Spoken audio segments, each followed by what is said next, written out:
Yes, Sheriff Rosie Rivera, Salt Lake County Sheriff's Office. I just left the hospital with our two deputies.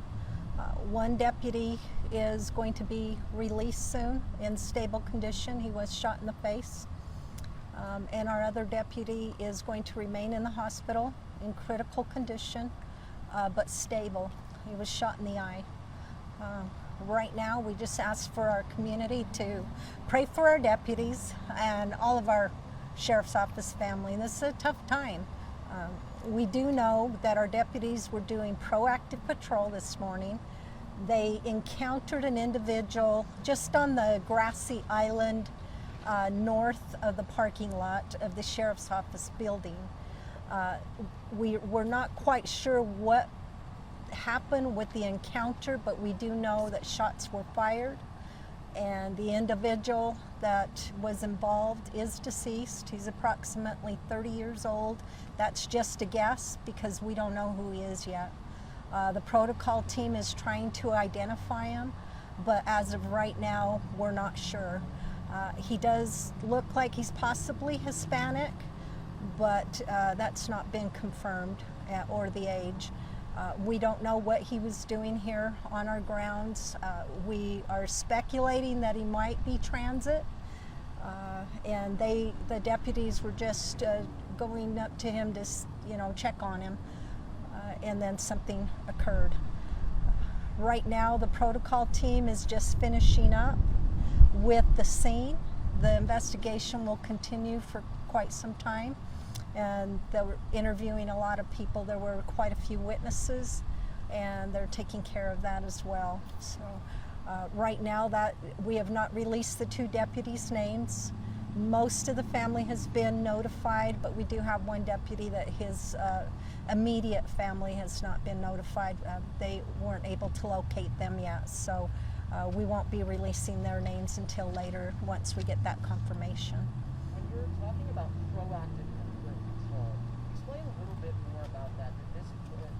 That they were just going up trying to see if somebody was okay. It wasn't, a call for service. It wasn't, they were responding to something. This was literally just them happening upon something. Yes, it happened very quickly. We have what's called our insert team.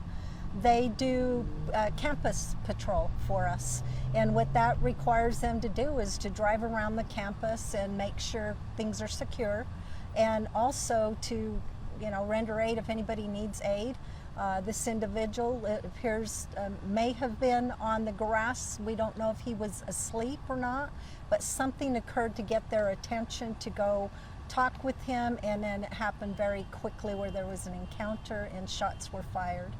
Sheriff, do you know if the man was armed, or did he get one of the deputies' weapons? Do you know that? The individual was armed. It was not did not take a deputy's firearm. He had his own firearm.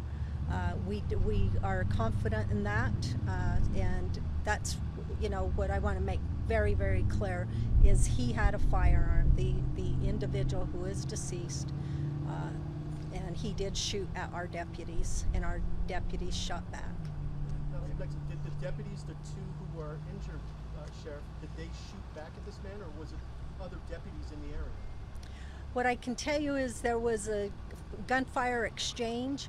At this time, because it's under investigation, I don't know which deputy shot or both, but there was an exchange between the deputies and the individual. But it wasn't any outside deputies aside from the two that were... Not that we are aware of, and it has not been brought to my attention. Could you tell us how many shots were fired? We don't know that until the investigation is complete. That's Sure. part of the investigation. Yeah. Was Lifeline ever called for one of the officers or the suspect? I know that call went out initially, but I wasn't sure. I don't know if they came here. I do know they were transported very quickly to the hospital. What hospital they at? I wouldn't tell you that right now because we don't want our deputies overwhelmed right now. Can you talk about the deputies being released? You say he was shot in the face, but he's going to be, that's pretty miraculous. He's going to go home. Yeah, we're very fortunate that he is able to go home. And yes, he has a bullet that did graze right through his cheek and out. I mean, there's quite a bit of damage on his face, but he's coherent. can tell you mentally, it's tough on both of them. Yeah. And they have a lot to go through, and a lot of other deputies too, you know, all the responding and everyone that cares for them. So what we've done is we've called our peer support teams out, and our chaplain is out. We have a lot of procedures in place for this type of incident to help our sheriff's office family. You know, we just ask that the community understand why we can't release too much information. It really is the protocols team responsibility to go out and make sure the investigation is complete, and we would never want to compromise that for them. But I felt it was important that our community know that the deputies are going to be okay. They have a long time to heal, and you know, it's a struggle. We're just fortunate that they weren't killed. So is the prognosis for the second deputy, like you mentioned, a long road, he's going to make it? We do believe that he is going to survive. The last update I received that he is going to be going in for surgery. Like I said, he was shot in the eye. So. When it comes to these type of incidents for you, leading a department, how do you know, steer the ship during a time like this? You mentioned that the sheriff's office is a strong family. As the head of that family, how do you comfort and support your officers right now and really continue the good work that you do? Well, what we do is we make sure all of our command responds, and we make sure that we stay calm for everyone, because they go off of what my reactions.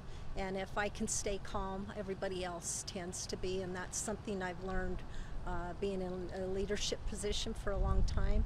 And our community stays calm as well. You know, we'll always survive, but sometimes getting there is tough, and we have a long road for that. You know, this is shocking to our community, or to South Salt Lake's community, and everybody that has anything to do with our jail.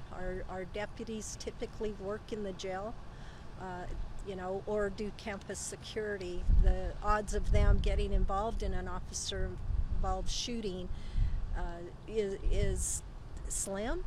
And so it was shocking to hear, but at the end of the day, we're all going to be okay, and our employees will be okay, but we do stick together, and I always talk about the Salt Lake County Sheriff's Office family, because we are truly that.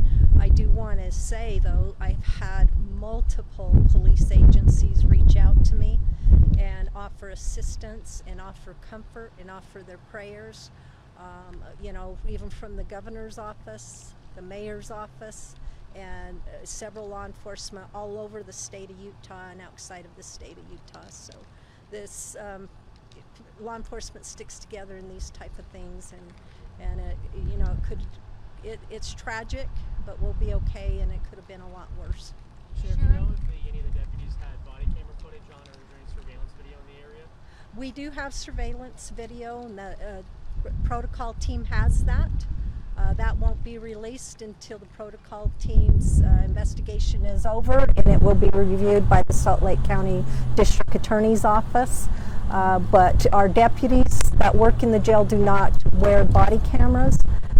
We have our campus that has cameras, and we also have 24-hour surveillance in the jail. So, you know, having body cameras typically in the jail, it wouldn't be cost effective when that's being recorded anyway. Sheriff, I know you can't give us much the names of the deputies, but can you tell us a little bit about them? How long have they been serving our community? Do they have families and children? I can share a little bit, other than, you know, I don't want to give too much right now because, like I said, notifications haven't been completed.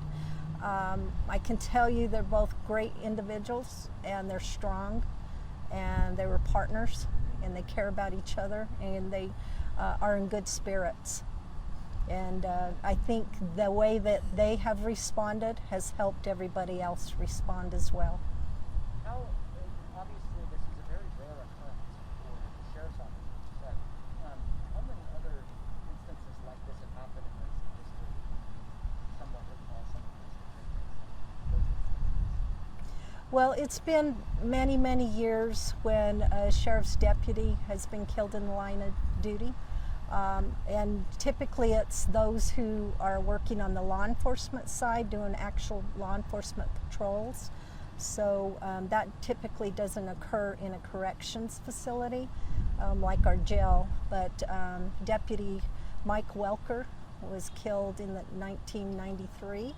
And that was the last deputy that was killed in the line of duty. Do you know those shots that were fired, was that at point blank range? Do you know how far away that was? I couldn't give you that information right now. That's part of the investigation. And then, Sheriff, we noticed that not just the 3300 South is closed. Are you also closed? Is the whole complex on lockdown? I saw that there's deputies all along every entrance. Yes, we announced this morning that the jail will remain on lockdown until the scene is they're finished with the scene. We just don't want anybody in the area coming and going through the parking lot. And for the most part, the jail parking lot is secure, but there's a lot of people that try to get in and just to look and see what's going on. So we'll keep that lockdowns and the campus secure for now. Sheriff, do you know if the suspect had any connection to the jail at all? It just seems strange he would be here. At this time, we don't know who the suspect is or what he was yeah. doing here, so I Okay. can't answer that for you. Yeah. Could you elaborate on what like transit? Just because there's some items there that were with him that looked like he may have been a transient. Have you So. identified the suspect and not released the name, or are you still trying to identify him? We have not identified him, and that's why I said, just from afar, he does appear to be Hispanic and maybe around 30, 35 years old, but I can't, there's no way of knowing until we actually get an identification on him. So at this time, we don't know. The investigators will do that. That's part of their job. They have a lot of different, procedures that they go through to try to identify someone. So, and at the end of the day, it may turn out that, you have to run the fingerprints or something. But right now, that's what the investigations team will be working on, is making identification and then trying to figure out what actually happened here today. How long do you expect to be here for? It's my understanding that the medical examiner has just arrived, and that once they are completed with what they need to do, the road will be reopened probably in about an hour, hour and a half, if not sooner. We asked this, I think, at the first press conference, but when it comes to this happening in a place where a deputy goes when they're off duty, when a unified police officer goes when they're off duty, as a place to kind of rest and recover from the shift, for this to happen, I think, Alex said it earlier, for this to happen in your house, basically, what does that mean to deputies? What does that mean to officers? Well, it takes a toll on everybody, and they don't usually come here when they're off duty, but what they do is they come here when they're on duty. This is our working place. This is our working home, and it hit close to home. And, that's why we have campus security. And I'm just glad it didn't happen yesterday when we had a lot of employees here, because we don't know who this individual is. We don't know what their intent was. And that hopefully with the investigation they'll be able to figure that out. But we'll be working with our employees to make sure that they are well taken care of, and you'll see our security increased. I can't say that there's a lot that we would change, but that's what we do, is we take a look at every incident that occurs, especially a critical incident, and we learn and we make changes as we go. But for now, it was just a random incident that they went to check on him, and it turned into a shooting. And these are sworn deputies, these aren't Yes. security guards. Nope, they are sworn deputies. MCERT is similar to a SWAT team, so they're just the team that's in the jail. But we do ask them to do our campus security as well. Thank you, sir. Okay, thank you.